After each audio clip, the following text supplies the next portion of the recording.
So hello guys, welcome to my mini vlog. कैसे हो आप सब? उम्मीद करता हूँ आप लोग सब ठीक होंगे।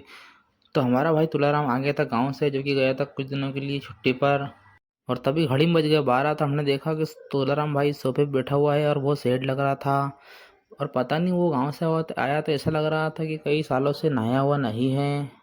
फिर हमें ऊपर से उड़ा आ गया भाई का कि फटाफट से हमें काथे पे करना है। तो तुलाराम में और हमारा आकिब भाई हम फटाफट से तीनों काथे पे करने के लिए लग गए।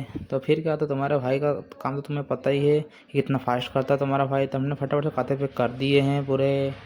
फिर हमारा तुलाराम भाई ने लिया आलू पोंगे। तो हमने आलू पोंगे का टाइम पास करते करते अब निकल गए खाना खाने के लिए। और हम खाना खाने जा ही रहे थे कि तभी हमने देखा हमारे साथ आ गया हमारा आकिब भाई, जो कि इनकी स्माइल इतनी प्यारी है, इनकी स्माइल पे लाखों लड़कियां फिदा है।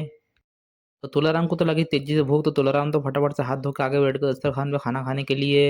खाना खाने के बाद तुलाराम और मैं, मतलब कि तो हमारा भाई, हम दोनों निकल गए मेले की तरफ। फिर हम पहुंच गए थे मेले। और मेले पहुंचकर हमने देखा कि हिमेश भाई, संजय भाई और राहुल भाई कर रहे थे मस्ती। और तुलाराम खोलने लगा अपनी शॉप। और बाकी सबकी शॉप तो बंद थी। तो हम जल्दी इसलिए आते कि हमें थोड़ा काम करना रहता है, माल जमाना रहता है, दुकान की साफ सफाई करना रहता है। फिर हम आ गए थे जय बाबरी चाय सेंटर पे। फिर हमने तो ले लिया विमल, और हम दोनों, तुलाराम और मैं, हम दोनों निकल गए वापसी मेले के अंदर। तभी हमने देखा कि हमारे बबलू अच्छा चला रहा था मोबाइल, और हमारा मुन्ना अच्छा का आया था नया माल। तो वो खोलने लग गए अपने डाक और खाली करने लग गए माल। और तभी हमने देखा मेले के अंदर पब्लिक तो नहीं थी, पूरा सन्नाटा लग रहा था, मेरा पूरा खाली खाली था। फिर हम पहुंच गए हमारे चिंटू भाई से मुलाकात करने के लिए, जहां हमने देखा हमारे सोनी जी खड़े हुए थे।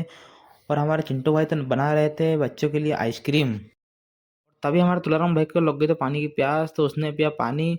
और हमने बना लिया थोड़ा सा व्लॉग। तो हम आ गए थे वकील साहब की शॉप पर, जहाँ 10 से लेकर और 20 से लेकर 400 500 तक का रिटेल आइटम देखने को मिल जाता है इनकी शॉप पे आपको। फिर हमने तो उठा लिया अपनी डीलक्स, और तुलाराम और मैं, हम दोनों निकल गए चाय लेने के लिए। फिर भैया ने हमारे लिए बना दी अदरक वाली चाय कड़क, और हमने कर ली 30 रुपये की चाय पार्सल भैया से। फिर हमने पकड़ा दी चाय की थैली तुलाराम के हाथ में, और हम दोनों आपसी निकल गए मेले की तरफ। मेले पहुंचकर हम दोनों ने पी ली चाय। तो मिलते हैं ऐसे ही अगले ब्लॉग में, तब तक के लिए थैंक यू, बाय।